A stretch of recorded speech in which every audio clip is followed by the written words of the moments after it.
नमस्कार मित्रांनो, welcome to S class education. कसे आहात सगळे? मस्त मजेत ना?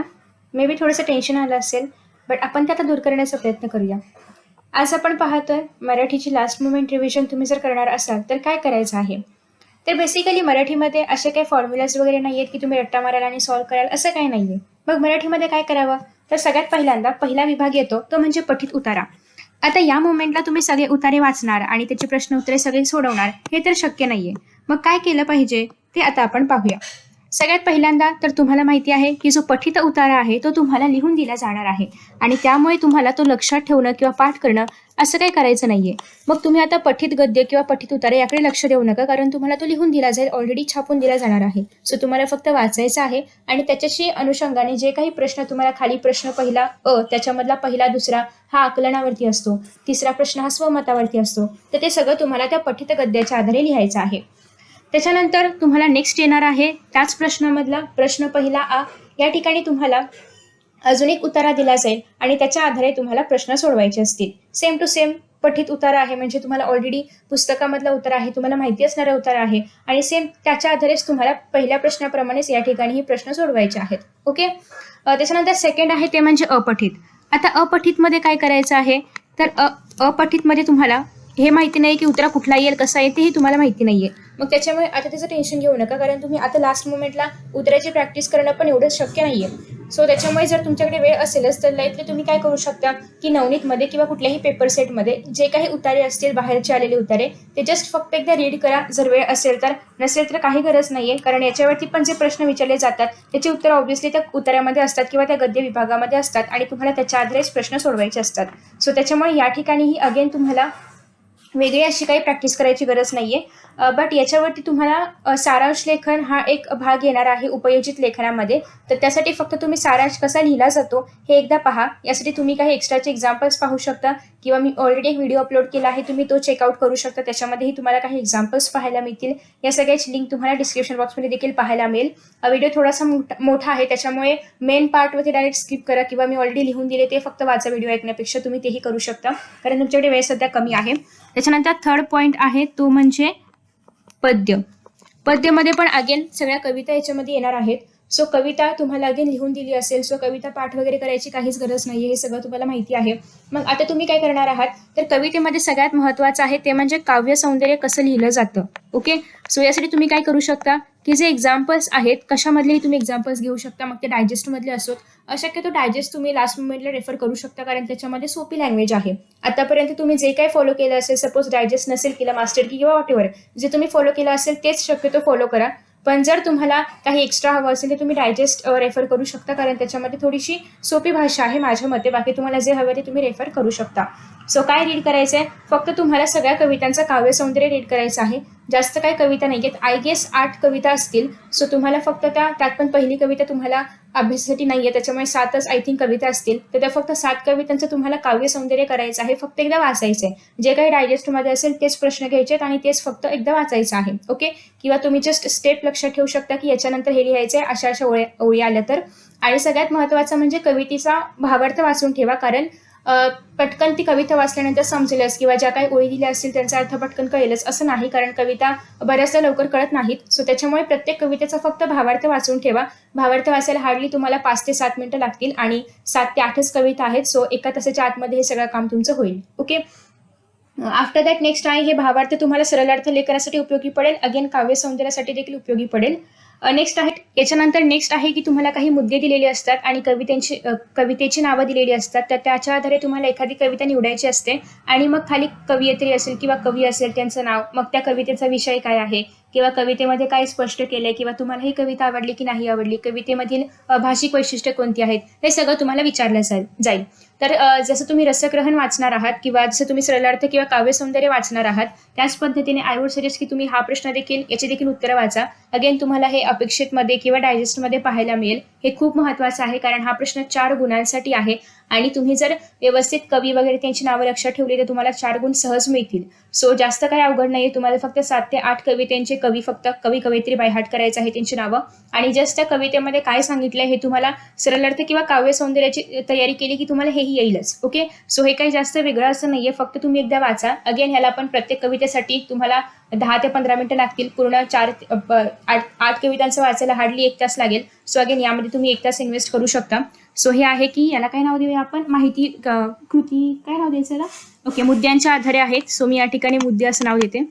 आफ्टर दॅट नेक्स्ट आहे ते म्हणजे फोर्थ पॉईंटवरती आहे रसग्रहण करायचंय. अगेन रसग्रहणसाठी तुम्हाला काव्यपंक्ती दिल्या जातील आणि तुम्हाला त्याच एक्सप्लेन करायच्या आहेत. सो हा पण 4 गुणांचा प्रश्न आहे. यासाठी पण तुम्हाला प्रत्येक ओळीचा अर्थ माहिती असला पाहिजे. त्यासाठी ऑलरेडी तुम्ही सरळ अर्थ वाचलेला असेलच. काव्य सौंदर्य देखील तुम्ही त्यासाठी रेफर करायचं आहे. आणि हे पण तुम्हाला 3 पार्ट्समध्ये लिहावं लागतं आणि हे कंपल्सरी आहे की 3 पार्ट्समध्ये लिहायचंच आहे. पहिलं येतं आशय सौंदर्य, सेकंड आहे ते म्हणजे काव्य सौंदर्य, आणि थर्ड पॉईंट आहे तो म्हणजे भाषिक वैशिष्ट्य. ओके, सो तुम्हाला हे 3ही पॉईंट मेन्शन करायचेच आहेत, कारण हे कंपल्सरी आहे आणि असं केलं तरीच तुम्हाला पूर्ण 4 गुण मिळतील. अगेन डिपेंड करणार की कविता कोणती आहे, त्यानुसार तुम्हाला 2, 3 किंवा 4 पंक्ती दिल्या जातील आणि त्याच्या आधारे तुम्हाला हे सगळं सॉल्व्ह करायचं आहे. आशय सौंदर्यामध्ये तुम्हाला कवितेचे जे कवी आहेत किंवा कवयित्री आहेत त्यांचं नाव लिहायचंय. कवितेचा जो काही मेन विषय असेल, मध्यवर्ती कल्पना असेल किंवा जो काही संदेश मूल्य जे पण तुम्हाला त्या कवितेमधून मिळणार आहे ते सगळं तुम्ही आशय सौंदर्यामध्ये एक्सप्लेन करणार आहात. नेक्स्ट आहे काव्य सौंदर्य. मग याच्यामध्ये कवितेबद्दल लिहायचंय की कवितेमध्ये कोणता रस वापरलाय, कोणता अलंकार वापरलाय, कोणत्या भावना कवितेमधून व्यक्त होतात, हे सगळं तुम्ही काव्य सौंदर्यामध्ये लिहिणार आहात. नेक्स्ट आहे भाषिक वैशिष्ट्यामध्ये कवितेची भाषा कशी आहे, त्याच्यामधलं काही वैशिष्ट्य आहे का, वृत्त कोणता आहे, अलंकारिक भाषा आहे का, अजून त्याच्यामधून कशा पद्धतीचा कोणता भाव व्यक्त होतोय, हे सगळं तुम्हाला भाषिक वैशिष्ट्यामध्ये सांगायचं आहे. ओके, सो 1, 2 आणि 3 हे 3 मुद्दे याच्यामध्ये येणार आहेत आणि या ठिकाणी पद्य हा विभाग संपतोय. नेक्स्ट आहे तो म्हणजे पुढचा विभाग, ज्याला आपण तिसरा विभाग असं म्हणतो. या ठिकाणी हा खरं तर दुसरा नाहीये, याला आपण दुसरा नंबर देऊया, आणि हा आहे आपला तिसरा विभाग. तिसरा विभाग काय आहे, स्थूल वाचन. अगेन तुम्हाला यावर्षी एक स्थूल वाचन जे आहे तर ते कट केलेलं आहे, म्हणजे रिड्यूस केलेलं आहे. सो तुमच्याकडे फक्त 3 स्थूल वाचनाचे पाठ आहेत. अगेन तुम्हाला या ठिकाणी 3 प्रश्न दिले जातात आणि त्यापैकी तुम्हाला कोणतेही 2 सोडवायचे असतात. ओके, तिघांपैकी कोणतेही 2 सोडवायचे असतात. सो तुम्ही एक करू शकता. तुम्हाला आता सध्या 3च स्थूल वाचन आहेत. मग त्याच्यामधून तुम्ही कोणतं तरी एक स्थूल वाचन हवं असेल तर स्किप करू शकता आणि 2 मात्र पक्के करा, जे कोणते 2 ठेवणार असाल तर ते. कारण जर तुम्ही एक स्किप करताय तर ऑब्व्हियसली बाकीचे 2 तुमचे पक्के असले पाहिजेत. त्याच्यामुळे तुम्ही कोणतंही एखादं स्थूल वाचन लास्ट मोमेंटला स्किप करू शकता आणि बाकीचे 2 व्यवस्थित करू शकता. कारण 3 प्रश्न येणार आहेत तर ऑब्व्हियसली प्रत्येकामधून एकच प्रश्न येऊ शकतो.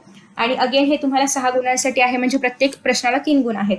तर मग यामध्ये तुम्हाला सगळं लिहिणं कंपल्सरी आहे. म्हणजे त्याच्यामधून तुम्हाला काय कळलं, तुमची स्वतःची मतं पण तुम्ही ऍड करू शकता, बट ते रिलेटेड असलं पाहिजे जे काही चॅप्टर असेल त्याच्याशी. ओके, सो याच्यामध्ये तुम्हाला 3 गुणांसाठी एक उत्तर लिहायचं आहे आणि ते साधारणतः एक पानभर तरी असलं पाहिजे. म्हणजे जेवढ्या पानामध्ये त्या ओळी असतील त्याच्यात थोडंसं कमी वगैरे चालेल, पण शक्यतो पानभर असलं पाहिजे, तर तुम्हाला त्या ठिकाणी पूर्ण 3 गुण मिळतील.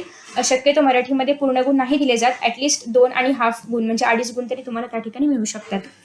सो सेकंड लास्ट आहे तो म्हणजे भाषा अभ्यास. सो भाषा अभ्यासमध्ये सगळं ग्रामर आहे. आता लास्ट मोमेंटला ग्रामरमध्ये काय काय करायचं, तर यामध्ये तुम्हाला काय आहे, सगळ्यात पहिल्यांदा तर तुम्हाला हे टॉपिक्स माहिती असले पाहिजेत आणि आय होप सो की तुम्हाला माहिती असतील. नसतील तर याच्यावरती मी एक सेपरेट व्हिडिओ तयार केला आहे, तुम्ही तो व्हिडिओ रेफर करू शकता. सगळ्यात पहिल्यांदा तर समास आहे. अगेन समासचे जास्त एक्झाम्पल्स करायची गरज नाहीये, जे तुमच्या पुस्तकाशी निगडीत आहेत किंवा जे प्रत्येक पाठानंतर तुम्हाला डायजेस्टमध्ये वेगवेगळी समासाची उदाहरणं वगैरे पाहायला मिळतील, तर तुम्ही ते रेफर करू शकता. किंवा तुम्हाला इतर कोणतं पब्लिकेशनचं बुक तुम्ही रेफर करत असाल तर तुम्हाला शेवटी व्याकरणाच्या विभागामध्ये एक पूर्ण चार्ट दिलेला असेल मे बी समासाचा वगैरे, तर तुम्ही तो रेफर करू शकता. ओके, जास्त मोठे समास करायची गरज नाहीये. तुम्हाला ऑलरेडी समासामध्ये कोणते समास येऊ शकतात हे पण मी त्या व्हिडिओमध्ये सांगितले, तुम्ही तो व्हिडिओ रेफर करू शकता. कारण तुम्हाला आय गेस खूप मोठे किंवा खूप खोलातले समास नाहीयेत, वरचे समास आहेत फक्त, तुम्ही तेच फक्त करायचे आहेत. नेक्स्ट आहे ते म्हणजे शब्दसिद्धी. अगेन शब्दसिद्धी हा खूप सोपा टॉपिक आहे. तुम्ही टेक्स्टबुकच्या मागे जी काही पानं आहेत तर तीच पानं तुम्ही या ठिकाणी रेफर करू शकता, म्हणजे त्याच पानामधला मजकूर तुम्ही या ठिकाणी रेफर करू शकता शब्दसिद्धीसाठी. आफ्टर दॅट नेक्स्ट आहे ते म्हणजे वाक्प्रचार पण तुम्हाला जास्त काही अवघड नाही येणार. मोस्टली तुम्ही स्कॉलरशिपचे वगैरे पुस्तकं पाहिली असतील, त्यामध्ये तुम्हाला वाक्प्रचार पाहायला मिळतील, तुम्ही ते रेफर करू शकता. किंवा जर मला कुठे मिळाले तर मी टेलिग्रामवरती अपलोड करेन, सो तुम्ही ते वाचू शकता. टेलिग्रामची लिंक तुम्हाला खाली डिस्क्रिप्शन बॉक्समध्ये पाहायला मिळेल. ओके, सो वाक्प्रचार वगैरे किती गुणांसाठी येईल हे मी त्या व्हिडिओमध्ये डिटेलमध्ये सांगितले, त्याची लिंक तुम्हाला खाली डिस्क्रिप्शन बॉक्समध्ये पाहायला मिळेल. नेक्स्ट आहे ते म्हणजे शब्द संपत्ती. शब्दसंपत्तीमध्ये अगेन समानार्थी शब्द आहेत, विरोधार्थी शब्द आहेत. सो यासाठी पण तुम्ही कोणतंही ग्रामरचं बुक रेफर करू शकता किंवा सध्या वेळ नसेल तर डायजेस्टच्या मागे जी काही डायजेस्टच्या खाली म्हणजे प्रत्येक धडा संपल्यानंतर किंवा कविता संपल्यानंतर त्या कवितेमध्ये कोणते असे विरोधार्थी समानार्थी शब्द असतील तर ते तुम्हाला दिलेले असतील खाली, तुम्ही फक्त ते वाचले तरी पण चालणार आहे. आफ्टर दॅट नेक्स्ट आहे लेखन नियमानुसार शुद्ध लेखनाचा वगैरे प्रश्न आहे.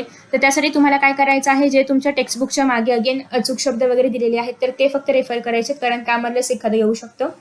नेक्स्ट आहे पारिभाषिक शब्द. अगेन ते शब्द पण तुम्हाला टेक्स्टबुकच्या शेवटी पाहायला मिळतील, तुम्हाला तेच रेफर करायचे कारण त्याच्या बाहेरचं नाही विचारलं जात. सो हार्डली ते काहीतरी 80-90 शब्द असतील. फक्त एक नजर फिरवा, तुम्हाला ते सगळे शब्द लगेच कळतील, कारण ऑब्व्हियसली आपण बऱ्याचदा ते इंग्लिश शब्द वापरत असतो आणि त्याच्याच मराठीमधून शब्द तुम्हाला त्याच्यामध्ये पाहायला मिळतील. सो नेक्स्ट आहे विरामचिन्हे. विरामचिन्हे पण तुम्हाला येत असतील, कारण तुम्ही साधारणतः 5वी पासून वगैरे आपल्याला विरामचिन्ह असतातच, सो तुम्हाला त्याच्याबद्दल माहिती असेलच. अगेन तुम्ही त्याच्यासाठी काही ग्रामरचे बुक्स जस्ट चाळू शकता, म्हणजे विरामचिन्ह नक्की त्याचा उपयोग काय आहे वगैरे हे लक्षात नसेल तर तुम्ही ते पाहू शकता त्याच्यामधून. सो हे झाले भाषा अभ्यासमधले टॉपिक. सो आता तुम्हाला काय करायचं, जस्ट पारिभाषिक शब्द रेडी करायचे आहेत, अचूक शब्द रेडी करायचे आहेत, व्याकरणाचं पुस्तक वगैरे असेल तर वाक्प्रचार रीड करायचे आहेत, समानार्थी आणि विरुद्धार्थी शब्द एकदा वाचायचे आहेत. ओके, बस. समास जर तुम्हाला काही अडचण येत असेल तर तुम्ही एखादा व्हिडिओ पाहू शकता समासाचा, मी पण अपलोड केलेला आहे, तुम्ही तो पण पाहू शकता. नेक्स्ट आहे लास्ट विभाग, तो म्हणजे उपयोजित लेखन. उपयोजित लेखनामध्ये काय करायचं आहे, तर सध्या तुम्ही लास्ट मोमेंटला काहीच करू शकत नाही. मग तुमच्याकडे जर एखादं रेफरन्स बुक असेल उपयोजित लेखनाचं किंवा युट्यूबवरती बरेचसे एक्झाम्पल्स अवेलेबल आहेत, तुम्ही ते चेकआउट करू शकता. अगेन याच्यामध्ये तुम्हाला बरेचसे विभाग आहेत, तर शक्यतो उपयोजित लेखनाला जास्त वेळ द्या. म्हणजे तुम्ही जर पाहिलं तर पठित गद्य किंवा अपठित गद्य हे सगळं साधारणतः लवकर होईल असा प्रयत्न करा, कारण हे उतारे तुम्ही कधी ना कधीतरी एकदा तरी वाचले असतीलच पठित उतारे, सो त्याच्यामुळे ते लवकर करण्याचा प्रयत्न करा. नेक्स्ट आहे पद्याला थोडा जास्त वेळ लागेल, कारण या ठिकाणी कविता शक्यतो वाचावी लागतेच आणि त्याच्यामधून शोधून उत्तरं लिहावी लागतात. नेक्स्ट आहे स्थूल वाचन, याला पण थोडासा वेळ लागेल. भाषा अभ्यास पटकन होईल, कारण या ठिकाणी जास्त मोठे प्रश्न नाहीयेत. उपयोजित लेखनाला शेवटचा 1.5 तास येईल असं पहा, कारण तुम्हाला ऑब्व्हियसली यावर्षी एक अर्धा तास एक्स्ट्रा मिळालंय, सो शेवटचा 1 आणि हाफ तास म्हणजे 1.5 तास तुम्ही याला एक्स्ट्रा देऊ शकता, कारण उपयोजित लेखनामध्ये बरेचसे उपप्रश्न आहेत. फॉर एक्झाम्पल याच्यामध्ये तुम्हाला जाहिरात आहे, बातमी आहे, कथालेखन आहे, आत्मवृत्त आहे, सो या सगळ्या बऱ्याचशा गोष्टी आहेत. त्याला खूप वेळ लागेल, तुम्हाला एकतर विचार करावा लागेल, मग ते अरेंज करावे लागतील सगळे पॉईंट्स, मग ते लिहावं लागेल. सो ऑब्व्हियसली याच्यामध्ये वेळ जाईल. आणि अगेन याच्यामध्ये जाहिरात कशी असावी किंवा त्याचा साचा काय आहे हे सगळं यासाठीचे व्हिडिओज पण मी ऑलरेडी अपलोड केले आहेत. पूर्ण व्हिडिओज न पाहता डायरेक्ट पॉईंटवरती स्किप करून पाहिलं तरी पण चालेल. आफ्टर दॅट नेक्स्ट आहे जाहिरातीसाठी एकच पान पुरेसं असतं. बातमीसाठी पण एक आणि मागच्या पानाच्या थोड्याशा ओळी म्हणजे 5 ते 10 ओळी तुम्ही असं घेऊ शकता. नेक्स्ट आहे त्याच्यानंतर कथालेखन लिहिणार असाल तर शीर्षक कंपल्सरी आहे, त्या स्टोरीमधून काय तात्पर्य येतं ते कंपल्सरी आहे. आणि आफ्टर दॅट नेक्स्ट आहे लास्ट क्वेश्चन, ज्याच्यामध्ये तुम्ही लिहिणार आहात ते म्हणजे प्रसंग लेखन, आत्मकथन किंवा वैचारिक लेखन. अगेन याच्यामध्ये सोपं काय असेल तर ते आहे आत्मकथन, पण तुम्ही जर प्रसंग लेखन किंवा वैचारिकची तयारी केली असेल तर तुम्ही तेही घेऊ शकता, नो प्रॉब्लेम. बट हे आहे ते म्हणजे 8 गुणांसाठी आणि शब्दमर्यादा साधारणतः 120 ते 150 शब्द अशी असू शकते. सो तुम्हाला एक पुढचं पान एक मागचं पान हे कम्प्लीट लिहावं लागेल आणि थोड्याशा एक्स्ट्रा ओळी तुम्हाला या ठिकाणी मेन्शन कराव्या लागतील. सो हे झालं लास्ट क्वेश्चन बद्दल. अगेन समरी लिहिताना जास्त एक्सटेंड नाही करायचे. Summary should be 1/3 of the given paragraph. So तुम्हाला फक्त 1/3 समरी लिहायची आहे. ती फक्त तुम्हाला 6 गुणांसाठी असली तरी पण थोडीशीच लिहायची, एक्सटेंड नाही करायचे. तुम्हाला जर समरी नसेल लिहायची तर तुम्ही पत्रलेखन करू शकता, ते पण 6 गुणांसाठी आहे. ओके, सो डिपेंड्स की तुम्हाला काय लिहायचं आहे, तुम्ही कशाची तयारी केलेली आहे. आफ्टर दॅट नेक्स्ट आहे जाहिरात, बातमी लेखन किंवा कथा. या तिघांपैकी तुम्हाला 1-2च कोणतीतरी लिहायचे आहेत, सो तुम्ही कोणतेही लिहू शकता. बेस्ट आहे की जाहिरात लिहू शकता, कारण तुम्हाला जाहिरातीबद्दल बराच अनुभव असेल, सो तुम्ही ते लिहू शकता किंवा तुम्ही जे काही डिसाईड केलं असेल ते लिहू शकता. अगेन बातमी आणि कथापैकी कथा थोडीशी इझी आहे, किंवा तुम्ही जर बातमीची तयारी केली असेल तुम्ही बातमी पण लिहू शकता. सो अशा पद्धतीने हे होतं मराठीबद्दल. याचे तुम्ही एक्झाम्पल्स शक्यतो रीड करा, कारण जेवढे तुम्ही आता लास्ट मोमेंटला एक्झाम्पल्स रीड कराल तेवढी तुम्हाला जास्त आयडिया येईल, पेपरमध्ये पटकन आठवेल की कसं लिहिलं गेलं पाहिजे वगैरे. सो तुम्ही फक्त रीड करू शकता, लिहून पाहणं शक्य असेल तर करू शकता, बट शक्यतो लास्ट मोमेंटला लिहिण्यापेक्षा तुम्ही रीड करू शकता. ओके, आणि हा अजिबात टेन्शन घेऊ नका, सगळा पेपर सोपा येणार आहे आणि तुम्ही जो काही अभ्यास केला असेल त्यामधलाच पेपर येणार आहे असं तुम्ही विश्वास ठेवा आणि बिनधास्त पेपरला सामोरे जा. तुम्ही जेवढं जास्त टेन्शन घ्याल तेवढं तुम्हाला कमी आठवेल. सो ब्रेनला शांत ठेवा, आणि खूप चांगल्या पद्धतीने पेपर लिहा. ग्रामरला महत्त्व आहे आणि अक्षर वाचनीय असलं पाहिजे. अक्षराला महत्त्व नाही असं आपण नाही म्हणू शकत, बट अक्षर आता तुम्ही लास्ट मोमेंटला तर सुधारू शकत नाही. त्याच्यामुळे जसं काही असेल ते फक्त वाचनीय करण्याचा प्रयत्न करा. प्रेझेंटेशन चांगलं करा. पेपर कसा लिहायचा याच्यावरती मी ऑलरेडी एक व्हिडिओ अपलोड केलेला आहे, तुम्ही तो चेकआउट करू शकता. आणि अजिबात घाबरू नका आणि stay calm and write your paper very well. Best of luck for exams. God bless you. See you in the next video.